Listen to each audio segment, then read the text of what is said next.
Hello and welcome to the reading of Agastya, Purpose of Life, from the book Agastya Valipadu in English. Dr. Sudhamani will be reading today from the chapter Patience and Faith. Namaste everyone. Om Shri Gurubhyo Namaha. Guru Brahma, Guru Vishnu, Guru Devo Maheshwara, Guru Sakshat Parabrahma, Tasmai Shri Gurubhyo Namaha. With prostrations to Appa Agastya and Mother Lopamudra, let us start with the chapter Patience and Faith. Patience and faith are the foundations of prayer. Murugar has given this important guidance to us through Agastya Vazipadu. Murugar, we are all subject to time. All living beings of the three worlds are subjected to time. Only time can put a full stop to what must come to pass and when. Yet, where there is faith, righteousness, and good behavior, with the grace of Lord Shiva and the Guru you worship, it is possible to reduce the length of time required for something to come to pass. Yeah, so Right now, let us yes. examine these two paragraphs that Appa has talked about. So here Murugar says, and during the giving of Valipadu, it was not just Sage Agastya who spoke many times. Sometimes Mother Karumari, sometimes Lord Muruga also spoke, and even Tirumular spoke at one time. So let us see what Murugar says here. He says, we are all subject to time. All living beings of the three worlds are subject to time. Only time can put a full stop to what must come to pass and when. So if you look back at our Hindu tradition, we have something called astrology. Now, astrology is actually a very, very specific science based on how the planets are positioned in the universe. And a real good practitioner of astrology is actually able to predict when something must come to pass. In fact, in my own life, my mother's younger brother was so good at astrology long before I even thought of coming to America or any foreign country. He kept telling me, you are going to go abroad and you're not going to come back. So that prediction actually came true many years later, but he didn't tell me exactly when. But what is destined to happen will happen at the right time. So no matter what we do, if something must come to pass, then it will come to pass.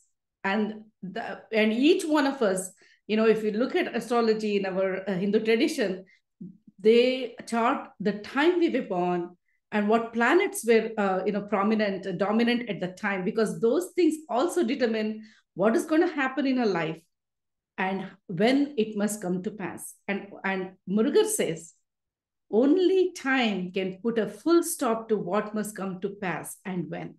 Because we can say a lot of things, we can try many things, but if something must happen at a particular time, only when it happens can a full stop be put to that event. So then he says, yet when there is faith, righteousness, and good behavior, and with the grace of Lord Shiva and the Guru you worship, which is Sage Agastya, it is possible to reduce the length of time required for something to come to pass.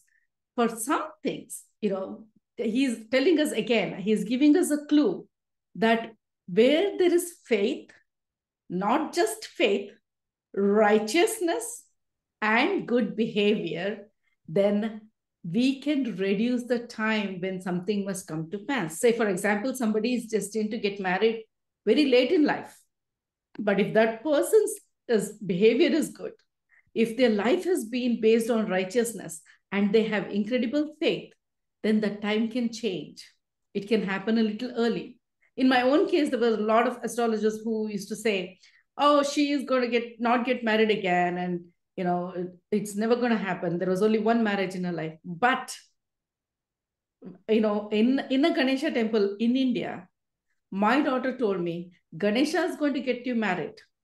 And many years later, when my current husband and I came to India, it was in the Ganesha temple that without even planning it beforehand, we got married. He had come to meet my family there in India because we had gotten to know each other.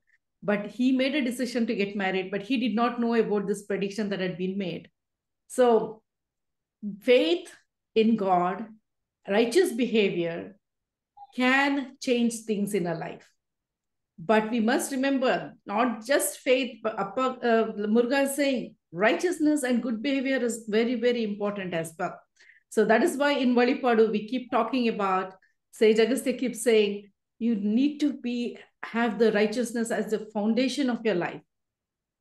With all those pure vibrations, things can change for you. So we must have that faith. Go ahead, Sister Dr. Sudhamani. Thank you, Akka. Right now, a great work nearing completion. Because there was faith, humility, and good behavior, and the blessings and grace of your Guru and the gods that you pray to, it was possible to cross the river in a short time and reach the shores. Don't lose your presence of mind in your hurry. You will lose your footing. Faith will be lessened.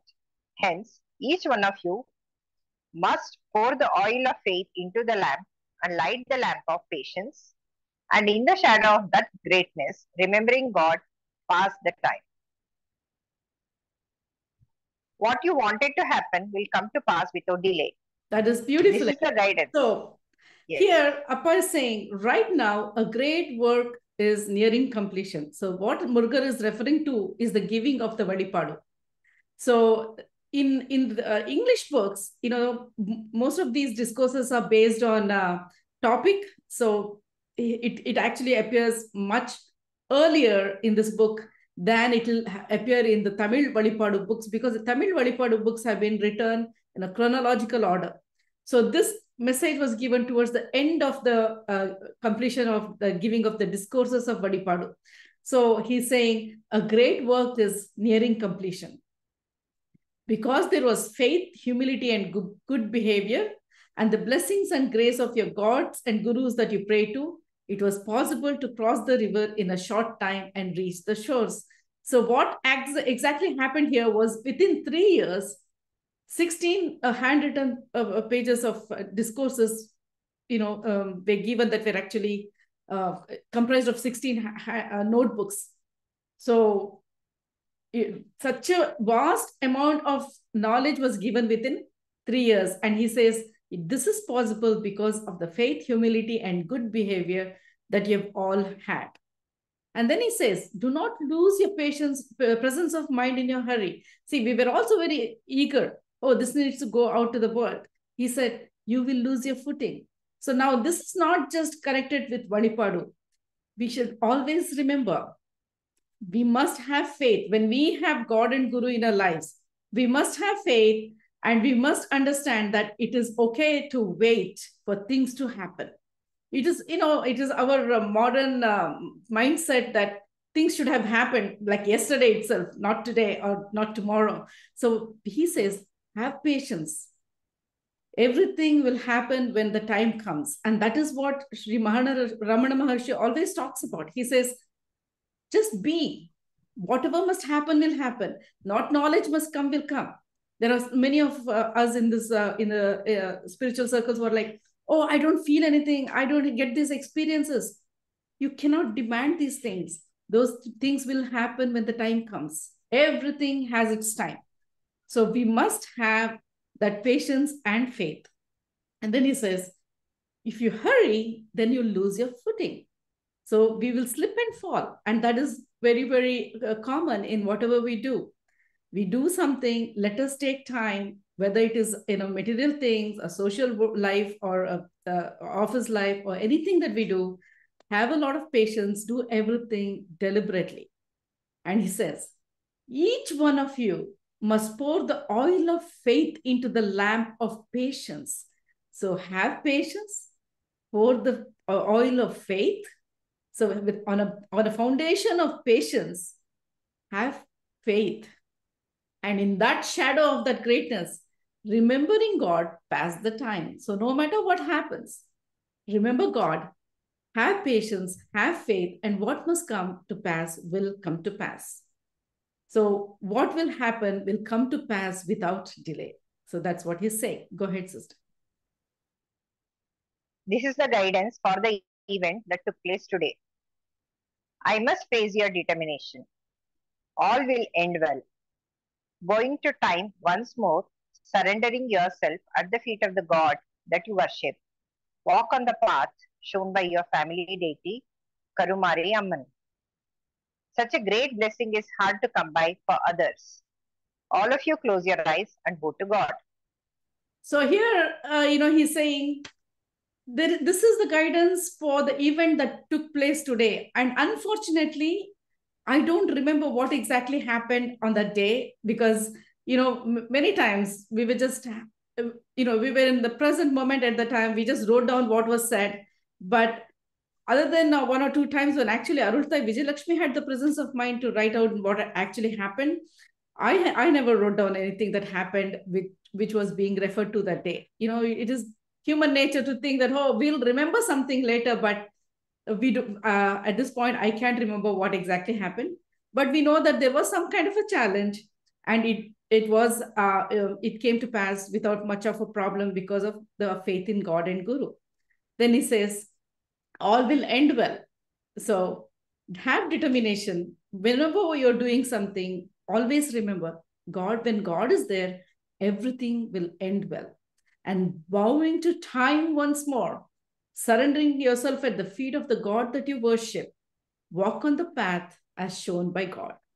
So again, whatever we do, let us have patience, let us have faith, and let us always trust in God. Because remember, when once God or Guru is in our life, they know what is happening with us. They will be there with us. Even Christ said, not even a sparrow will fall without God knowing that. So when God knows every single thing that is happening, because he's in us and in this world, his consciousness is all over, we must have the faith that no matter what comes to pass, we will be taken care of.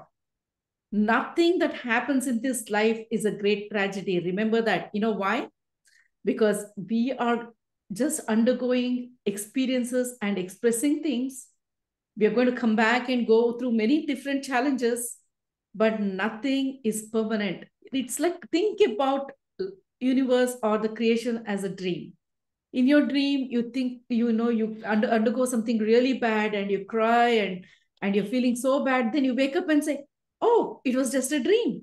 So that is how this life that we see today as real is a dream that we will all definitely wake up one day, especially those of us who are on the spiritual path. We will wake up from this dream one day. We must remember that and know that none of these things that happen are really serious. Do not lose your heart or faith. Always have patience and faith, and God will be there with you to carry you over these challenges, to help you learn a lesson, and then go forward. So now we'll start with the next small paragraphs, sister. Importance of satsang. Now I think Appa Agastya will be talking. Giving guidance to an elderly devotee, Sage Agastya said, what have you accomplished by speaking and debating with 4 and 10 people? Isn't it greater to join other devotees, speak about God for 4 minutes, and gaining knowledge, immersing your mind in great happiness, look within and fly upward? So here I have just taken one small paragraph from entire discourse, because it was personal in nature, that was being given to a devotee who had approached Sage Agastya through Gajraj Swamigal. So, when Gajraj Swamigal was getting all these discourses of Valipadu, people heard about this. So many came to him saying, hey, I have this problem. And they would and Gajraj Swamigal would pose that question to Sage Agastya. And Agastya would always respond. And many times he even talked about things that none of us knew. And the person who was there would be so surprised, because his whole life story would have been referred to by Agastya in a very nice way, not revealing everything, but touching on the most important points that that person needed to know why things were happening. Now, in this case, he says, what have you accomplished by speaking and debating with 4 and 10 people? Let us examine that in our own selves. How much time do we pass each day, whether it is in the spiritual circles or in our daily life, talking to different people about things that don't really matter? There's, I think I've already talked about it. There is something called this Stanford yoga. What it is people saying, reading a lot of books, then talking about it, debating about it, arguing about it, when they don't really have the experience within. They do not go anywhere. All they're doing is they're just showing off to each other about their knowledge of spiritual scriptures, or quoting some lines from verses and stuff. Real spiritual people must understand silence sometimes is better than everything else, because the more you're silent, the more you're thinking, the more you're observing, the more your mind is with God. Instead of, if anybody approaches you and starts talking to you about things that really don't matter, let it go. Say, I'm not interested. It's okay to say that, because the more we are involved, say for politics, okay, a lot of people love to talk about politics. What happens? Your mind is there. That's where your attention is there. And you're losing the time when you could be gaining something in solitude or in prayer or in divine contemplation or satsang. As you know, satsang is not just company of the good while meditating or praying or singing. It is satsang when you're talking about your experiences, having some very relevant conversations, or having a satsang with your God or your guru in quietness, in meditation, or just, remembering a devotional song and contemplating on that. So he says, isn't it greater to join other devotees, speak about God for 4 minutes and gaining knowledge, immersing your mind in great happiness, look within and fly upward. So when we are talking about satsang with other devotees, he's again saying, don't spend too much time debating about it. Somebody has a thought, let us explore that, let us understand what they're saying, and let it go. Don't continue the conversation too long. It is not about who knows better than the other person. All those debates are useless. Instead, understand if there is something that you can learn from that person's experience or thoughts, that you can assimilate within yourself and apply to your own life. And then in that great happiness, we are having acquired true knowledge, fly upwards. That's another beautiful thing. So we now come to the next chapter. Go ahead, Dr. Sudhamani. So nice explanation, Akka. Don't condemn God. When our prayers are not answered, how often do we condemn God? This is his advice. Sage Agastya. It is only when one suffers that anger wells up from within. It is only then that we can understand how much determination one has. It is best to accept little disturbances, but don't examine and debate about them. As the inner strength wanes, questions will increase. The result is that one who drowns in these questions is subject to suffering. Whatever happens will happen. Things will come to fruition, not only through your efforts, but because of God's grace. Now, very beautiful chapter this is, okay? How many of us, we pray and pray and pray to God, and if something doesn't come to pass the way we want it, we condemn God. We scold God, we curse God. So Appa saying, don't do that. Why would you do that? He says, when one suffers, anger wells up from within. See, we start, okay, something happens, somebody says something, and we feel pain. And as we feel pain, we start getting angry. We're like, why is that person doing this? And then he says, it is only then that we understand how much determination we have. Like, for example, something very bad is happening to us. Do we have the determination to face the challenges, go forward? It's only when we face challenges, we can understand what lesson we have to learn in this lifetime. It is very easy for someone to go into a forest, live alone, and spend the time alone and try to find God. But the greatest challenge and the faster path on spiritual life is actually when you're living in this world, facing challenges daily, and learning how to face those challenges in a spiritual way, understanding why something is happening to us, how we must behave, how we must respond. That becomes so important. So we shouldn't feel bad that we don't have an opportunity to stay in an ashram or in a forest. We should be happy that God has given us a chance to test ourselves every minute of the day. The more spiritual we become, the more tests we have. And it is only when those things happen, we understand how much determination we have, because determination is very important on the spiritual path. It is not something that you can just, do for a couple of days and throw it away. Spirituality is a way of life. You need the determination to sustain you through the entire journey. So that's what Appa is talking about. And then he says, it is best to accept little disturbances, but do not examine and debate about them. How many times do we do that? Something happens to us, immediately we call up all our friends and family and talk to them about it and share this. And then those people say something, and then we take that. It maybe it'll add more to what is going on with us, our mind. What does that help? So when something happens like this, talk to Appa. When something bad is happening to you, talk to your God or Guru or Appa and say, Appa, this is happening. Help me, guide me. Your consciousness connects with his, and he will guide you to change and handle that better. Otherwise, you're letting thoughts of other people unnecessarily come into your mind. Recently, I read something about something on the internet. I love this. When a snake bites you, do you go try to find the snake, catch it, and ask it why it bit you? Or do you take care of the bite? Let us remember this example, because when something happens, instead of trying to understand why somebody is doing that, why this happened, let us take care of what needs to be done. We are all, guilty of wanting to find out why somebody behaved the way they did. Let us understand each person is doing what is in their natural, nature to do.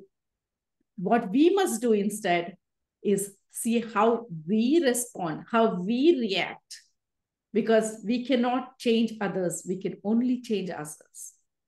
So that is the most important thing we are learning here, that Appa is saying. When you face challenges, don't debate about it. Don't discuss it. Look at it, examine it. My Guru Yogananda talks about it. He says his Guru, our Parama Guru, Yukteswar, people used to come and yell and scream at him sometimes, and he would listen to them very patiently. Then he would examine if there was something in what they said that was something that he needed to correct. If such a great Guru can do that, why can't we? Why can't we learn from that? Why can't we sit back and say, there is a reason why that person is saying this? There are instances where, we know that somebody is just being mean because that's their nature to be mean. So what are you going to do? A thorn is going to prick you. So are you going to go remove all the thorns in the rose bush? No, you're just going to go try to be careful not to touch the thorn. So try to avoid instances that might create conflict. If somebody is being very mean to you, give them space. Step away. Don't talk to them for a while until they are ready to talk to you. These are some very practical things we can learn through Valipadu. Appa is being very practical with us, because all these things lay a great foundation for righteousness, to live a righteous life. Because in righteousness, our conscience becomes more pure. The vibration becomes purer, and a connection to God and Guru is quicker and easier.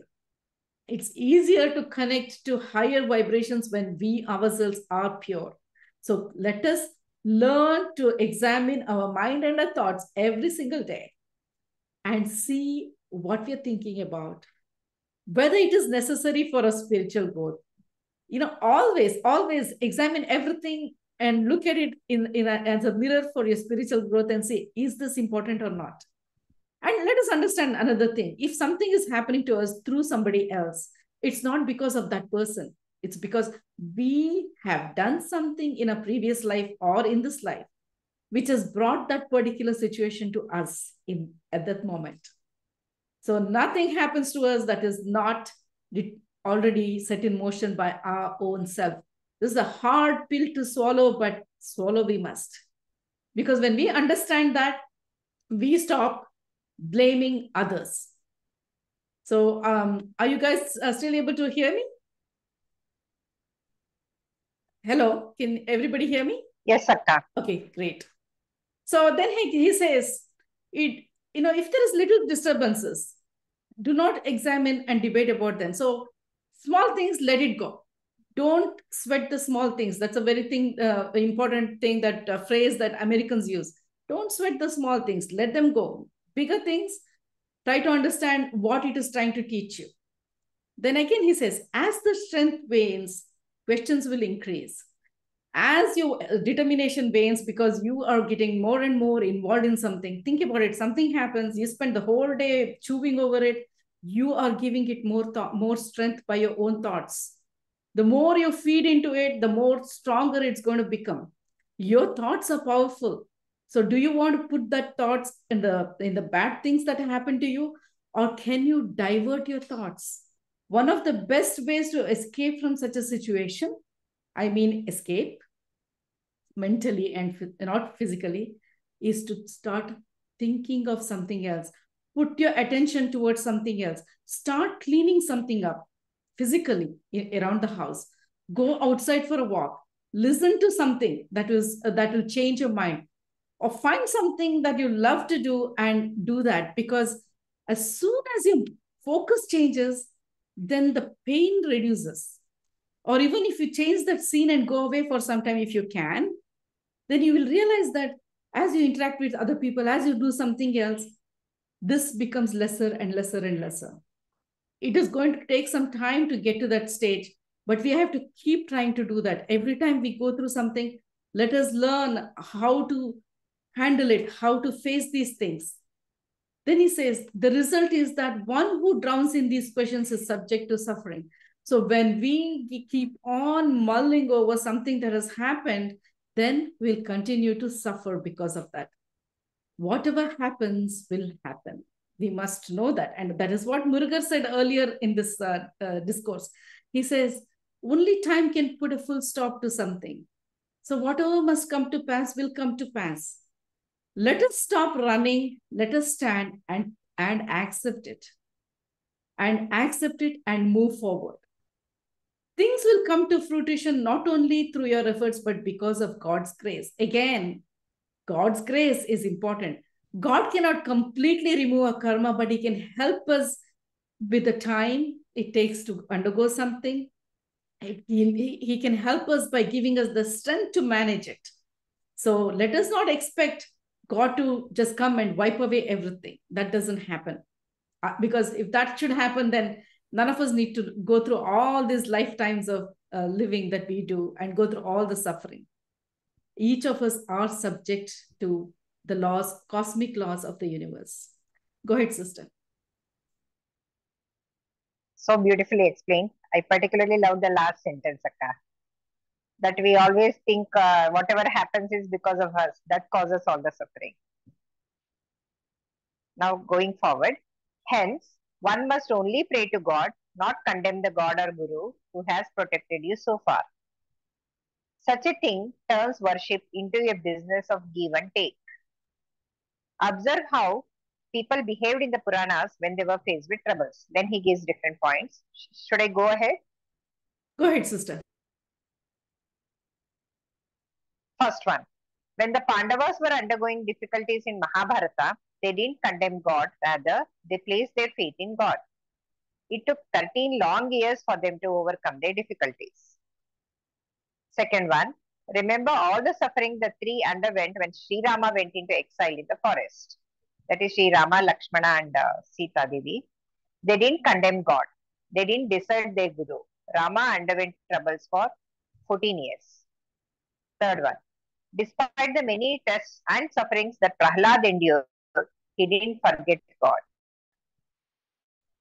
Fourth one. Is there anything more than the suffering that Harishchandra underwent? Did he lose his determination? You cannot determine how destiny's actions will end. Hence, it is not right that you let your mind be disturbed, lose your determination, allow anxiety to reign, and allow your mind to lose its foundation. Beautiful. God never forsakes you. So let's go ahead and discuss this. So he says, hence, we must only pray to God, never condemn God or your guru, because they are the ones who are protecting you. Don't think that they've abandoned you. God or guru never abandons you.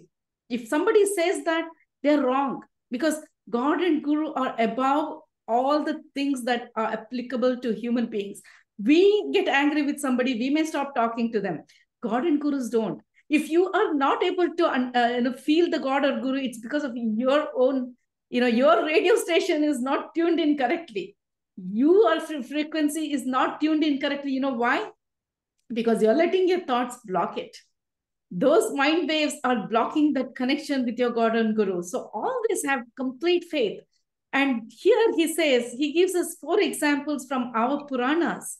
Now let us remember, Puranas are not just stories. Our epics and Puranas give us instances and events and show us how we can experience and endure life and its challenges. It's not that God doesn't know or the guru doesn't know that there's so much suffering in the world, so many challenges. They know. That is why the epics were given to us. Mahabharata has probably every single thing that a person faces in a lifetime, all kinds of situations and challenges. And what do we learn from that? So let us start reading these things or hearing these stories, not as just stories, but as something that teaches us how to behave. Let us look at the characters of each person in these epics. Rama or Lakshmana or Sita or, the Pandavas, how did they behave? So he says, Pandavas undergoing difficulties, they did not condemn God. They placed their faith in God. They took 13 years to overcome the difficulties. Not 1 year, not 2 years. Rama, what did he do? 14 years Vanabhasa.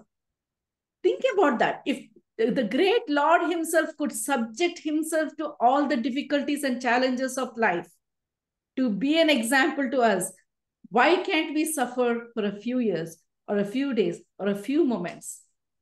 If you take everything in that perspective, then we understand that what we are going through is nothing great. Nobody has sent us out into the forest. We are not trying to fend for ourselves, trying to find food or shelter. We have been given everything in abundance by God. We are living in good homes.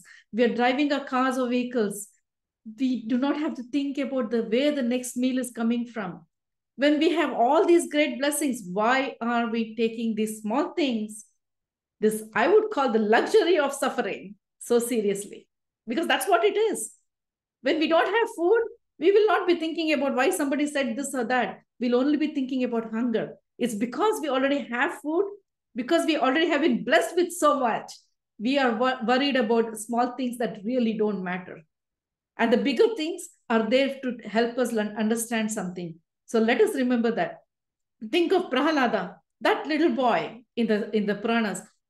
How much did he suffer? What kind of, he was thrown from the mountains. He was put in a burning thing. What did he do? He prayed to God. His faith protected him.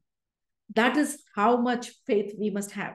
When Sita stepped into the fire, she had faith in God. She had faith in herself, in her purity. When somebody condemns you, when somebody says, oh, you've done something wrong and you know you're right, stand in that fire of your purity. Think of that. Nothing can burn you. Their words cannot burn you because you're pure. Remember that always. And finally, Harishchandra, to make sure that he did not He kept his word. He let go of everything, and he still continued to do the right thing. So no matter what the challenges, no matter what the temptations, righteousness is important in our lives. So we cannot determine how destiny is going to be, what is going to happen in the end. But what we can determine is how we react to what's happening to us today. Hence, do not let your mind get disturbed. Don't lose your determination. Don't allow anxiety to take hold of your mind, because it does. Anxiety is like an octopus with a lot of tentacles. Do not lose your foundation. Keep faith, keep patience, be patient, and be determined that you will overcome all the troubles. So with this, we are going to end. Remember, God never forsakes you. Guru never forsakes you. And you don't forsake yourself. Do not beat yourself up. And we will meet again next week. Thank you for joining us today.